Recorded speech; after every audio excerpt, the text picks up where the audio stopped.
బాపట్లలోని వేమూరులో భట్టిప్రోలు మండలం కోళ్లపాలెం గ్రామానికి చెందిన 35 కుటుంబాలు టీడీపీలో చేరాయి. వైసీపీ నాయకులను కార్యకర్తలను మాజీ మంత్రి నక్కా ఆనందబాబు, మాజీ ఎమ్మెల్యే ముమ్మినేని వెంకట సుబ్బయ్య టీడీపీ కండువా కప్పి పార్టీలోకి ఆహ్వానించారు. ఈ సందర్భంగా నక్కా ఆనందబాబు మాట్లాడారు. టీడీపీ రాబోయే ఎన్నికల్లో విజయం సాధించి ప్రభుత్వం ఏర్పరుస్తుందని ధీమా వ్యక్తం చేశారు. గ్రామానికి చెందిన టీడీపీ నాయకులు, కార్యకర్తలు తదితరులు ఈ కార్యక్రమంలో పాల్గొన్నారు.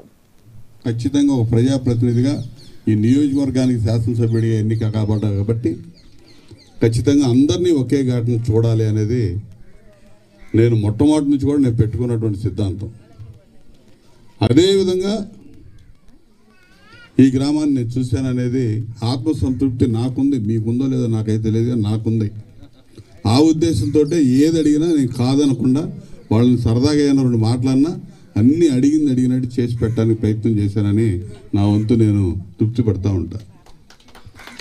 ఇవాళ గెలిచిన వాళ్ళు మరి ఏం చేశారో మీరు కూడా ఆలోచన చేయండి. ఇక్కడ యువత